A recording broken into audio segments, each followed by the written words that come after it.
Hello, my Nevermore Hollow psychos. This is Lafayette Faust.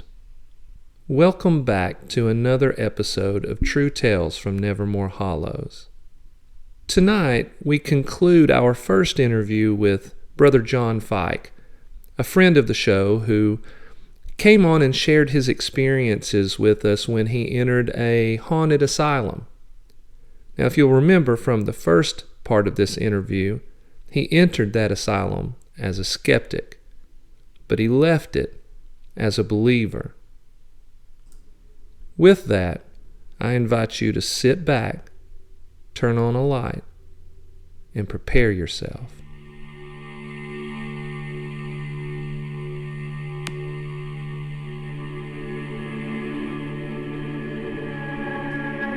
Got my attention. Yeah. You've almost got me. You've almost got me convinced. Right. Do it again. It does it again while I'm in the room. Oh, okay. I'm like, okay, All right. I believe. Yeah. I believe you now. I was in the room with it. I heard it. And you were, it's just you and the entity at this point. Yeah. Okay. Right. All right. You got no other thing that you can do but believe it at that moment. Right. Everybody else, that was all on video. Everybody else at the same time was up in the attic, 3 floors above me. There was nobody else in that basement but me. Right. So I run and I find everybody. I'm like, you guys got to listen to this. I had some crap happen down here. So they had done their Estes experiments upstairs. They didn't get much up there. Just like I had said, there were too many people.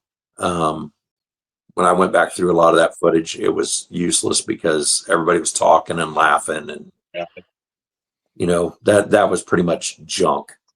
But so they had finished those Estes experiments, and now after that, we're down to about 7 people. Yeah. 7 or 8. 3 of the guys, they were walking around with an app on their phone, an SLS app. That's the one that does the little stick figure things that you see in these. And they're walking around using that, and it's got a voice recorder on it. And in one of the rooms, there was a chess or checkerboard set up, and they start provoking, which we had said we weren't going to provoke anything. We were going to be respectful. They kind of went off and did their own thing. Yeah. And they provoked, and the pieces flew off of the game board. So did that get caught on video? Just on audio. Oh, they were looking at something else. Mm-hmm. And I will put a disclaimer on this. I wasn't part of this group. I wasn't in the room. This was reported to me. Okay. Right. But still, we do know that entities like to be sneaky like that, just from the corner of your vision or just behind you. So go ahead, Chris. But you don't walk in somebody else's house and pick a fight. Right. If they showed them, if I love these shows where they start provoking, and when something happens, they all flip out and run out. Right. You asked for it. John asked it to do something, and he didn't scream and run out. He actually, do it again. Right. And it's that right there. I don't know. I have had experiences like that, and it's you don't know what you're going to do in that situation. But I'm too big to run, so I'm just going to sit there. And now I'm old, so I'm just going to sit there and see what's going to happen. But that's pretty cool, man. And The metallic sound where there's not any metallic surfaces, that freaks me out. That's awesome. Right. Yeah. But, John is he's approaching it as a dialogue where these other guys are, Right. like you said, they're challenging. And, same here. I want to, I'm a seeker of truth, but Right. I'm not going to put myself in a situation where I've got some entity pissed off at me. Well, Right. it's like that lady who worked in the kitchen, and they say that she's still active there. I wonder if you asked her permission, if you could, if you were going to hang out in the kitchen, if you asked her permission, if she would probably maybe communicate with you because you were polite enough to ask to go into a place that was hers for such a long time. Mm, good You point. know, And when we were in the kitchen, we were specifically talking to her. Like we would ask right. her questions, Yeah, and that was good because that was her area. Right. I've heard on a lot of these shows where they talk about specific spirits being in this is their area, and if you don't acknowledge, they're going to do something to make you acknowledge them. And in a place like that, which it's kind of like a warehouse, they just parked people in there and left them.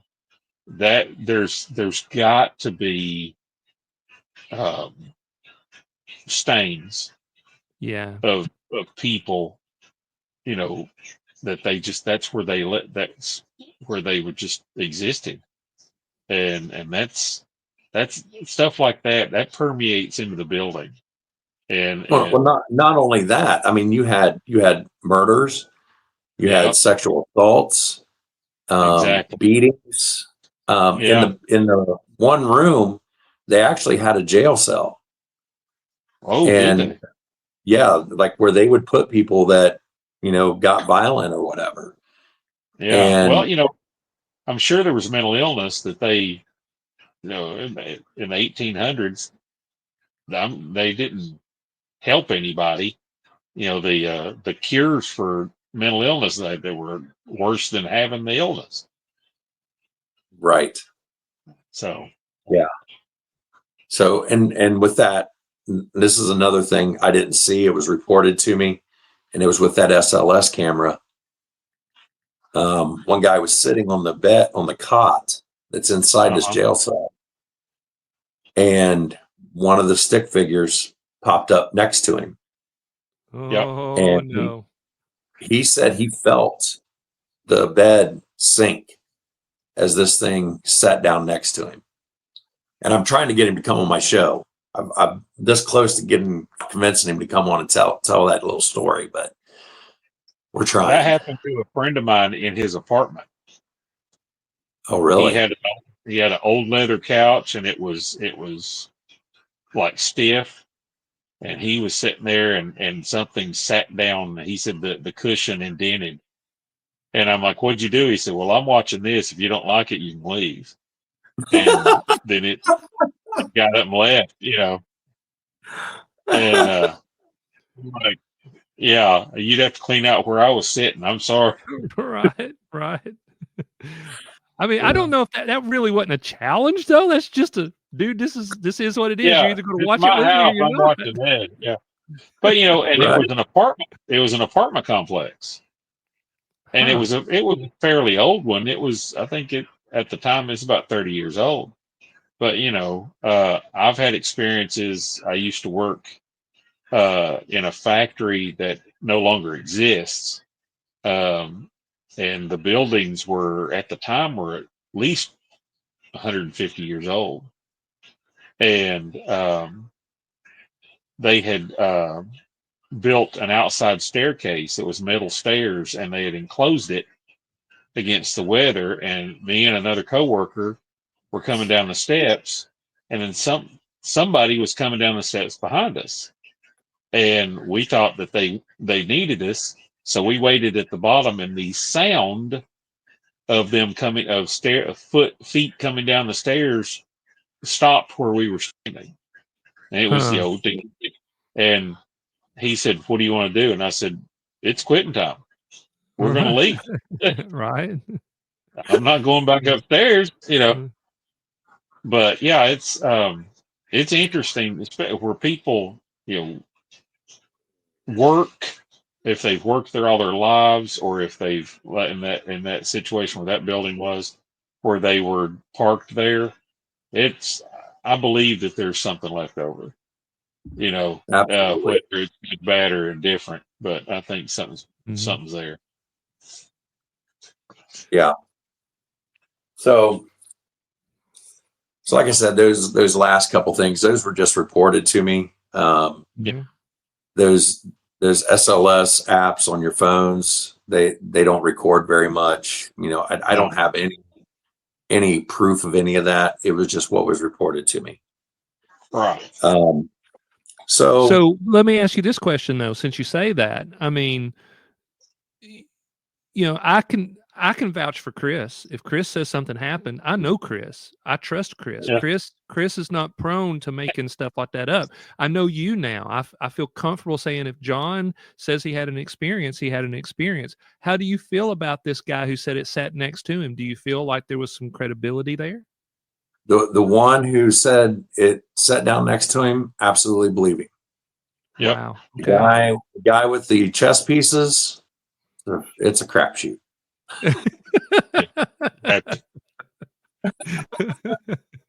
I'm just being honest here. I Understood. But again, that brings credibility to your story, John. Yeah. I just hope that the guy that I'm talking about doesn't see this, because he might be mad, but it's okay because he's a little guy. Well, I don't care. we are now in 64 countries, 1,313 cities. So you never know. Yeah, he might be watching.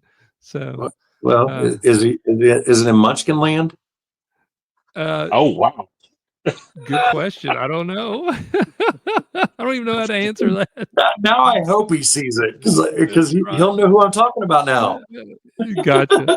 So, but no, but what I say, when that brings credibility to your story, that shows your approach. You're like, hey, I can't speak to that. This one guy, yes, he brings credibility because I know him. This other guy, because of who he is, he might have just been, shooting the breeze with us a bit.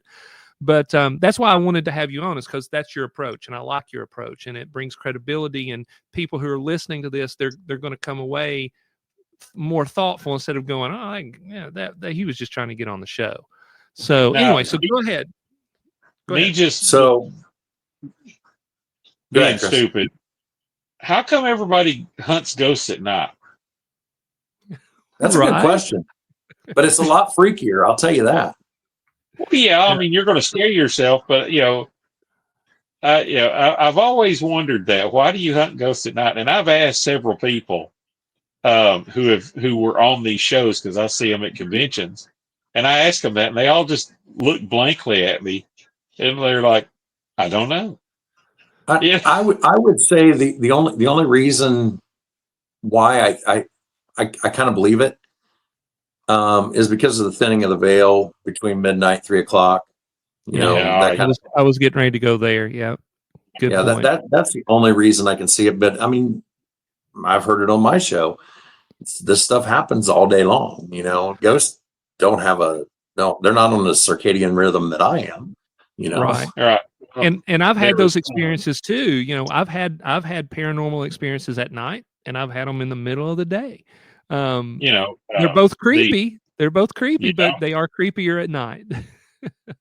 There was a ghost hunting group in Tennessee that had a television show that was pretty good, and somebody asked them how come. Yeah, I've met a couple of those guys. They're pretty cool. And somebody asked them, "Why do you hunt ghosts in the winter?" And they were, "So there ain't no bugs and there ain't no snakes." Right. Makes sense. Yeah. And I don't like to sweat, so no, me either. Dude, when I was younger, me and my buddies, we would go to haunted houses and haunted caves and haunted this and haunted that, and we would sweat our tails off, even because we're in the South, right? We're in deep south here, and even in the fall, it can be sweaty at night, Yeah. Oh, but yeah, but we no, chose it to do was it at still night for two reasons. 80 One, it was degrees. right. It was 80 degrees instead of 90 degrees, right? Yeah. And it was just cooler to do it at night. My papa So what? always told me when he was a kid that when they would travel, they couldn't afford, they didn't have a car, so they'd walk. He said they'd always sleep in cemeteries at night. And I'm like, "Are you kidding me?" He goes, "Ain't nobody gonna bother you." Well, He that's said, true. and he said sleeping on the slabs, the granite slabs were cooler. Huh. And I said, "Yeah, no, no." I've So, seen too Chris, many movies. No. you realize that we talk about inspiration as creatives. It comes from crazy places. Already tonight, when you said the ghost is a stain, that triggered Yeah. a Nevermore Hollow story idea. And Okay. now Cool. sleeping Cool. on the slab in a graveyard, that's triggered an idea for a story. So already we've got stories generating here for season. What season? It'd be season 5, won't it? Next 12 Yeah, I questions, think season so. 5. Yeah. So, So anyway, all right. So all right. So back on. Our sparkly squirrels have been running around for a few minutes. So get back. So John. Well, this is how all of my shows go. It like there's a track, but my train is all terrain. Okay. Right. So anyway, okay, we'll get back on track here. So at about 3:00 in the morning, everybody but 5 of us leaves. We needed to allow our batteries for our cameras to fully recharge, and we kind of needed a break. So we took all of the cassette style cameras, and this place does have electricity. Like you can turn the lights on, but there's no heat. Okay. But there's no heat in the 90% of it. The only part that's heated is that front area where the caretakers lived. yeah. That's only because the people that own it now, it's just cheaper just to heat that part. Yeah, Back when it 57 was something thousand square feet. That's a big electric Yeah. bill. right, and I think they had boiler heat when the place was in operation. So anyway, we decided to take. I really want to say it was either 5 or 7 of those cassette style cameras, and I should have done better research on this, but I do everything seat of my pants. Anyway, we set them up. We set up those cameras as static cameras in the basement, and we knew how long it would take to recharge our batteries. We knew it would take roughly an hour and a half to 2 hours for everything to be totally charged. So we're like, okay, we'll leave those static cameras run for an hour and 15. We'll go down and pick them up. By the time we get everything back up here, our regular cameras should be ready. Yeah. So when I went back through all that footage, which was even harder because, it's not digital. I had to, hook it up. I didn't want to download all of that information onto my computer. So I watched it on a TV first. And then if I found something, I did have the capability of transferring it over to digital. But so there was one camera that caught some noises. And at one point, something hits the camera. It, like, you hear it hit the microphone. And if you watch, there is a slight wobble to the camera when it happens. Okay. Nobody's down there. Like we had we tried to be as professional as possible. We had cameras pointed at each one of the doors, so everybody could see that, we weren't screwing with this stuff. Cameras showed other cameras. You could see everything. Okay. But I like it. something hit that camera. I don't know what it was. You didn't see anything. And by the way it hit the microphone, it had to have hit it in the front, because the microphone was on the front, and it's not one of those detached. It was just a little grate in the front of the camera. Right. So something had to actually hit the front of that camera for it to hear that. So that was weird. Huh. So we get done, our batteries are charged, and we're down there picking up these cameras. The camera that got hit was the one closest to the door where we had to come in and out to go into the basement. Uh-huh. So we left that one run the longest because we wanted everything to be, documented. Just we were trying to be professional. We were not professionals, but we were trying to be. Right. So that is the very last camera we're going to pick up. This camera was pointed down the hallway towards the kitchen. We picked up all the cameras all the way around. We had, I think, 1 or 2 cameras in the kitchen itself. One pointed into the room where I heard the banging. And then another camera just in the kitchen pointed back towards that camera that got hit. And none of them had IR lights on them. They had just regular incandescent, whatever you want to call it. So we've picked up every camera except for one. The entire time we had audio recorders. They ran whether we were investigating or not. We left them run 12, 15 hours. So that was a lot to go through too. Yeah. And we had three audio recorders that ran that entire time. That right there was 45 hours. Yeah, you came loaded for bear. I mean, it sounds like you came to try to get the best possible evidence so that you could draw realistic conclusions.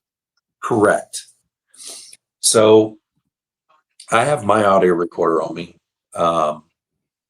It's myself, 2 of my coworkers, and then a friend of ours and her husband. And they had talked, the couple had talked about doing their own solo investigation in the basement because we'd had some weird things happen down there. And you can hear me on the audio, and not only, well, you can't hear the conversation on the camera, but you hear it on my audio recorder.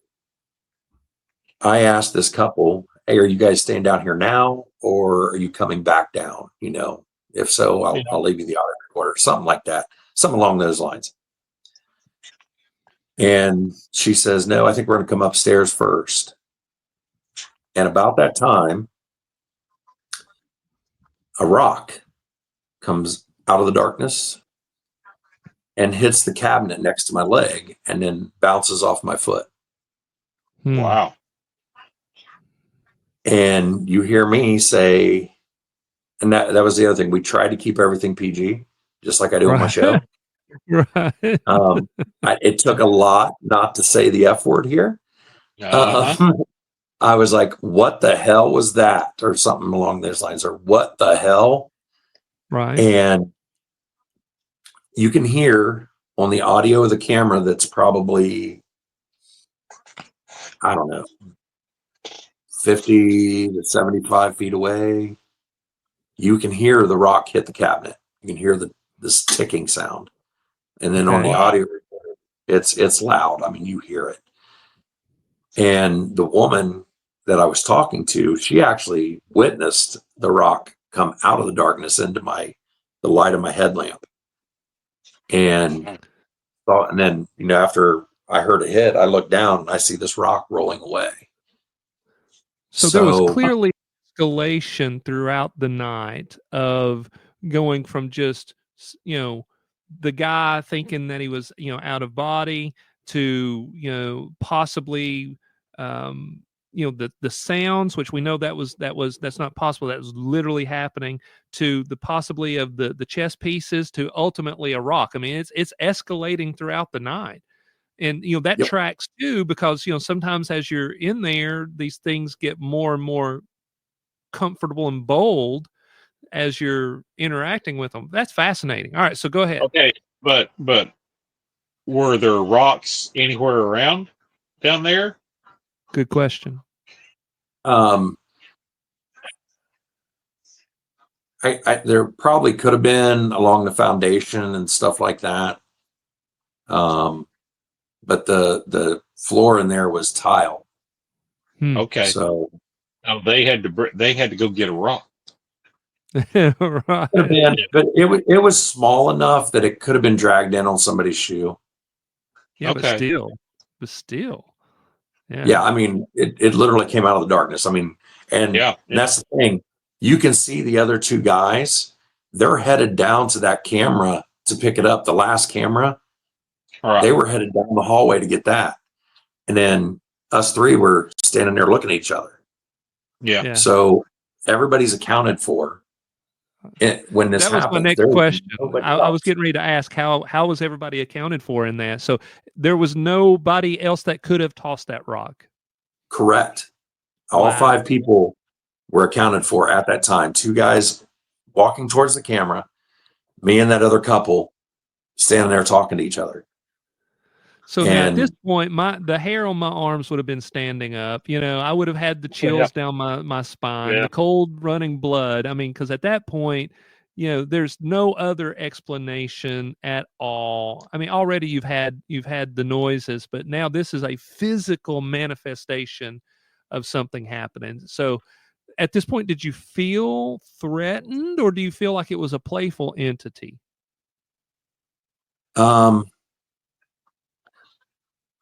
That's a good question. To me, I just okay, that was the icing on the cake. Ghosts are real.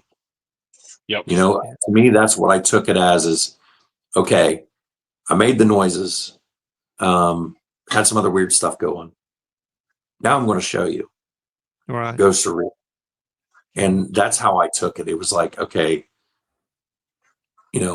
it's time for John to believe. And yeah. So, well, and that wasn't the end of fascinating. Right. I mean, already that's fascinating. So many occurrences in that one night that helped take you from a skeptic who was there to try to disprove it, but curious, to suddenly, oh, you know what, man, there's no way I can disprove, I have to put this into my worldview. Right. Rock did, I mean, that rock flying across the room, there is no other explanation. I mean, there's nobody else in the building. Mm-hmm. Rocks don't just get up and fly. So what does that leave? And yeah, like when you talk about me being the skeptic, when they were doing the Estes experiments up in the attic, I had all that stuff happen in the basement. Well, one of the guys was like, man, we had some stuff going on up there too. You need to go up there and investigate, because I wanted to keep doing it alone. Yeah. So I went up to the attic. He's like, man, there's this tricycle up there. Just like in the movie Saw, you can hear it squeaking as it's moving, but it's not moving. Gee whiz. So I go up there, and sure enough, there's a tricycle. There's a little rocking chair, and I hear squeaking. Yeah. I'm like, well, that's freaky. I walk over to the tricycle, and I look up because I'm hearing the sound above me.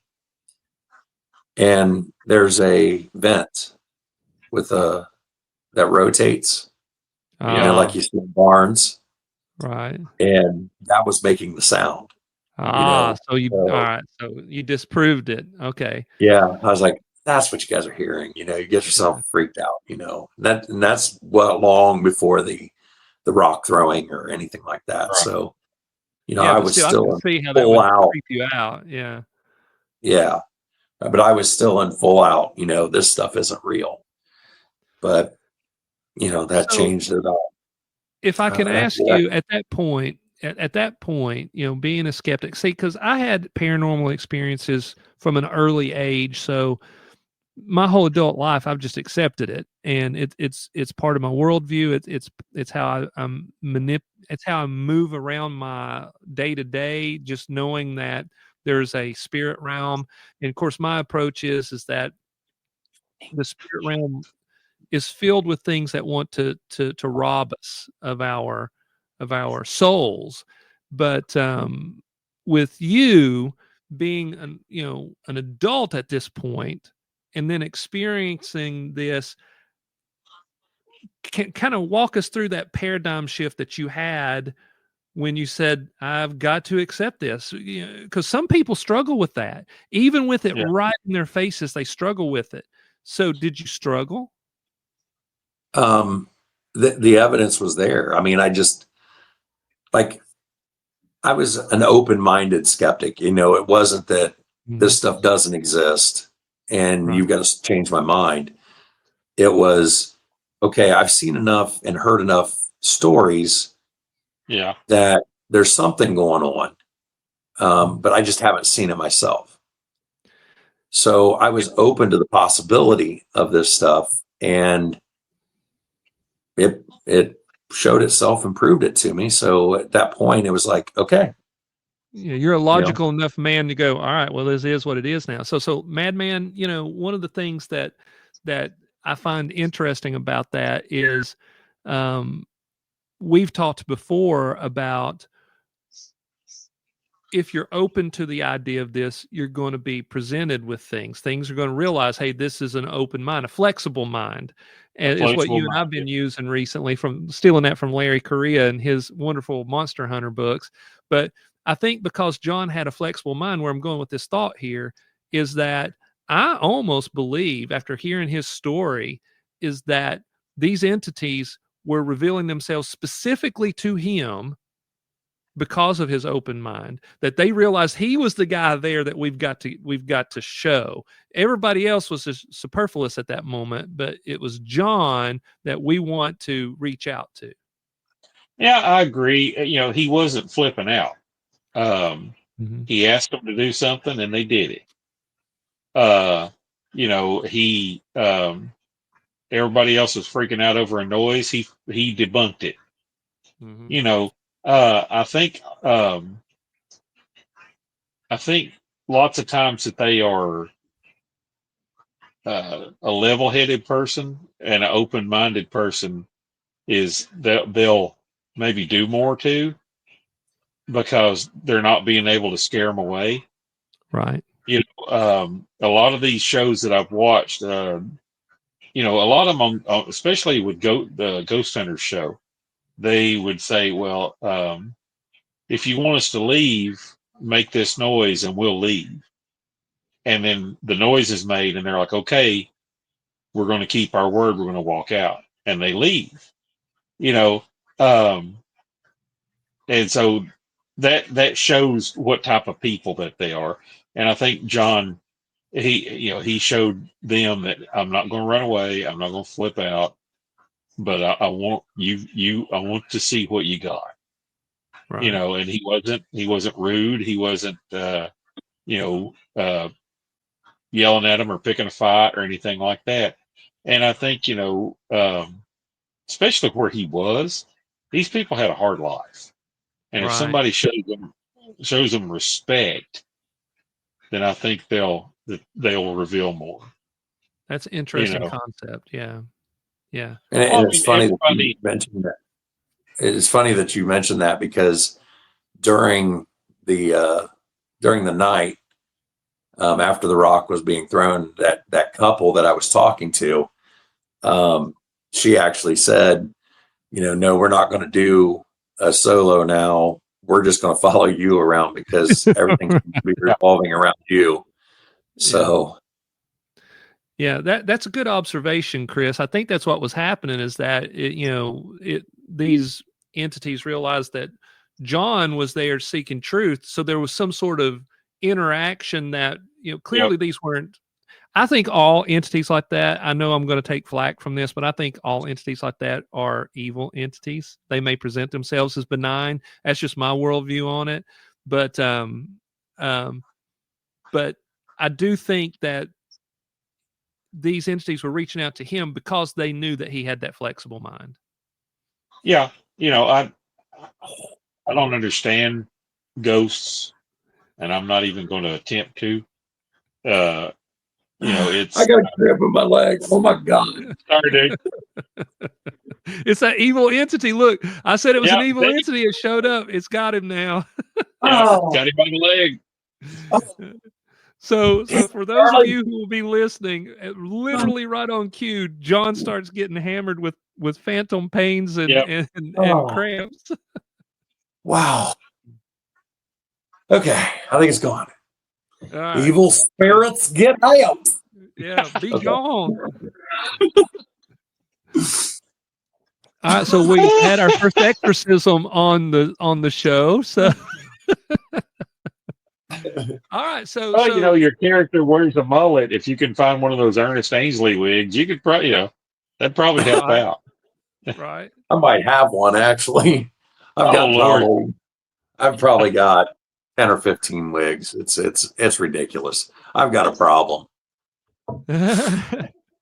So we're coming up on an hour and a half now. So if you're okay, I would like to I mean, I'm sure there's more we could go, but I'd like to kind of take us in a little bit of another direction before we run out of time.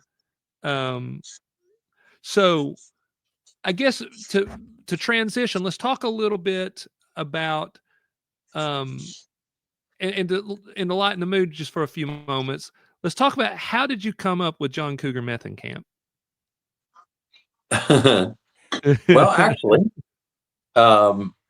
same group of guys that I was going ghost hunting with. One of the guys, we were pretty close, and we worked literally side by side. He bought this fake mullet, just like I wear. A little different design on the top, but he brought it into work one day, and we were all, putting it on, taking pictures, and so I had mentioned at some point that when I was a younger man, that I had dated a much older woman, and I already kind of had the moniker Cougar Hunter. Oh, Lord. And so I put this mullet on, and he says, John Cougar Hunter Mellencamp. And I was like, it's more like Methenkamp. Yeah. And it stuck. And it's just one of those moments of inspiration where everything came together, because I think it's a brilliant character. It really is. Oh, yeah. It's great. So, we're sitting there back and forth, and at first this whole thing was supposed to be me and this other guy, and I just kind of, he didn't get into it as much as I did, I guess, and I ran with it. I started coming up with the backstories, and I started, just driving home from work, I'd throw this freaking mullet on, and stream of consciousness just started telling these stories that I was making up on the fly. And if you find my original very first video as John Methenkamp, I was literally driving to my daughter's ball game, which was an hour away. Right. And I just start talking. And the video, I want to say it's like 40 minutes long. I don't know, something about that, something around there. There's literally 2 cuts in the entire thing. And one of them was because I started laughing and I had to stop for a second. But the other one was because I got a phone call. But other than that, I'd literally stayed in character for 40 freaking minutes. Cool. And just made up this whole Methenkamp thing. Cool. Right. And see, that's that's how why you were so I do into all my character. videos. Yeah, I love it. Because I even reached out to you and I asked you. I said, "This has the feeling as if it's off the cuff, but Yeah. not. Well, When it's off the cuff, it felt natural. Is where I'm going with it. So I was asking you offline over the last few weeks. I'm like, "Do you script this?" You went, "No, I have a couple ideas, so I just riff it." And I used to write comedy for a living, yeah. Yeah. and I was telling you, I was building you up. It's comedy is hard. So when it comes that easy, it just makes me want to choke you, but it also makes me want to, just watch more of what you got. Now that's not to say that like I won't come up with um an entire video in my head. But as far as writing it down or even knowing like every line for the video, no. I sit down, I know where I want to go with the video, and it just comes out. That's how I do Well, it. That's so cool. you did a riff on Madman here, a couple of weeks back, and when you sent it to me, I was Buddy, listening to it, where you met. I'm The crying. gist is that you met Madman when he was a young man, and you basically taught him. Chris is an amazing artist, and Yeah. you basically kind of taught him how to be an artist. But when you said I didn't know it was his mom, I I'm crying. lost it, dude. I lost Oh it. man. And my wife was like, "What are you laughing at?" And I went, "You just got to hear it." And I played it for her, and she was like, "Does that not make Chris mad?" And I went, "No, this is dude stuff." Oh, but see, it was so, and I've told him before, his humor is so dry, and it's just, Yes. it's just this guy's just matter of fact telling this story, and that's what makes it so good. And I was out of town, and my boss had rented us a house to stay in, and I'm the only one up, and I'm trying to stifle these laughs. I'm sitting in the kitchen Yeah. and just hee hawing, you know, Yeah. and it was great. It was awesome, and I loved it, and I love the character, and it's it's I see things animated, so yeah, I can see the Cougar Hunter as some type of kind of like Johnny Bravo type cartoon, Right. Yeah. you know, Yeah. but You're you're you're literally you're the center of your own universe, and that's the thing. Timing in comedy is everything. It's yeah, everything. And the fact that you are so deep into that character and you're delivering it so dryly, that's the special timing you've got on that, because your delivery is so dry and so right on time. That's what makes it funny, because you're not watching a guy who is playing a character. Like I said, when I first met you that day, the way you and your wife walked up to me, I thought that was a real you. I was like, "What a yahoo! This guy's hysterical." But I was like, "This guy's in his own world." And then when through a series of events, Chris goes, "No, dude, that's a character." And I went, "It's a character?" And then I had to go back and start watching your stuff more closely. And then when I had a conversation with you, like I said, I'm just repeating what I said earlier, and I'm like, "Wait a minute, this guy's an intelligent man." He's not, because when you came across that day was just John Cougar Method Camp, just this dude that's just running around you trying to know, find hot older women, and that's literally all he wants to do for his life. I've been doing comic conventions for a long time, like 14 years, and Alan's not done them as much as I have. So you know, there's things that I've seen at comic convention I just I don't pay attention to. Right. So you know, whether you were in character or not, I was just like, yeah, okay, that's another dude. You know, and and then you're like, check out my stuff. So I checked it out. I'm like, dude, this guy's awesome. He's hilarious. You know, I um, appreciate that. and I think that's a type of character though that would do great at conventions, walking around, Yes. just Yes. messing with people. You know, um, there are people who do that for a living, But they usually dress up, as superheroes or whatever. But that type of character right there, man, that would I would follow you and video just you just commenting on to people. That would be Yeah. hilarious. Because look, I went at the Chattacon. My son and I had a table at Chattacon, and I'm pitching the show, and he's pitching his comic book. And at one point, I know just enough about. I mean, if it's superhero stuff, comic book stuff, I've got it all day long. If it's sci-fi stuff, I got it. If it's horror stuff, I got it. But some of the Japanese stuff, I Yeah. get a little lost in because there's so many. So I was sitting there at the table, and I had misquoted one. I said, "Oh, you're so and so," and they will correct you quickly if you get it wrong.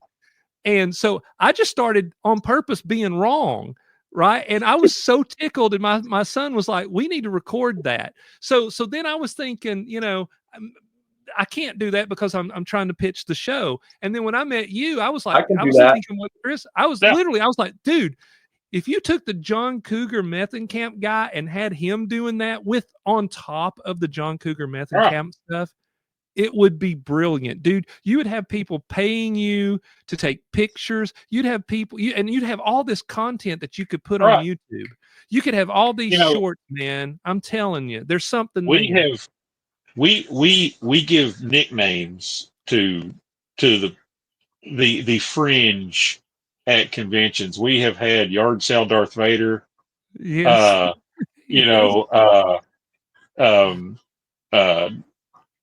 There was a guy who was wearing like a professional wrestling outfit, like a luchador type mask. Yeah. And he shouldn't have been wearing any of that. No.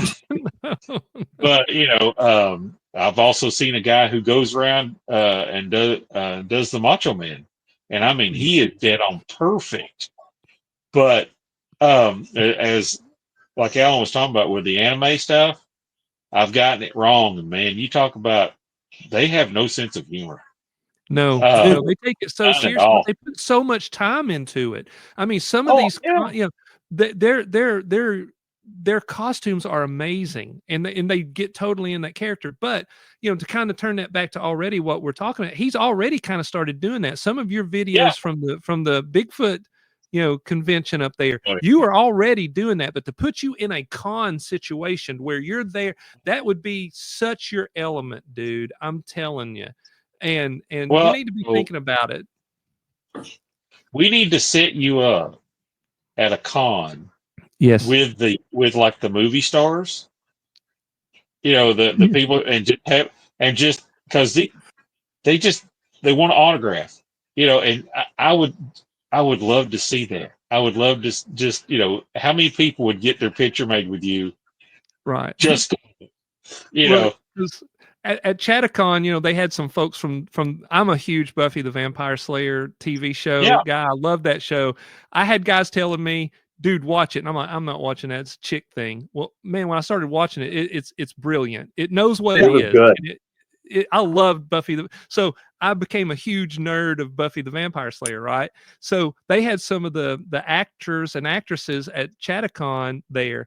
I would have loved to have seen John Cougar Methenkamp hit on Charisma Carpenter. I would have loved to see John Cougar Methenkamp try to get them. Hey, you want to go back to my trailer and do whatever? Yeah, the look on her face would be priceless.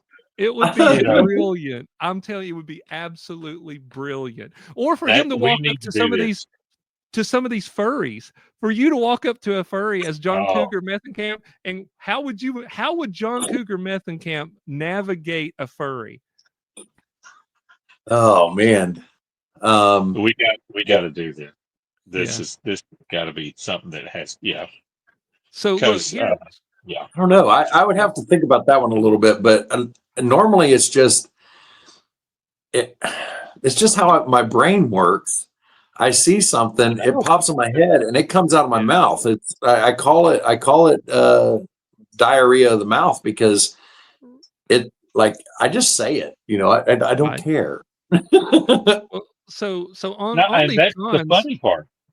Yeah, that's Yeah. the funny part, and that's what makes it feel real, right? So how we could do this, Chris, is going forward when we have a con that we know that he could show up as, Yeah. in this character. We just get him a lanyard. He's part of the Nevermore Hollows, Right. Black Sheep Studios. That's it. That's how you get in without having to pay anything, because Right. otherwise it could get kind of pricey. And you just show up with your lanyard that says Nevermore Hollows, Black Sheep Studios, and you go do John Cougar Meth and Camp stuff. Oh, that would be awesome. Because there's always somebody at these cons that cancels. I just want to take over the table space and have him sitting back there with have your picture made with the cougar hunter. That's and right. Okay. Because you would literally have people going, I have no effing clue who this is, but they would show up to get your picture taken anyway.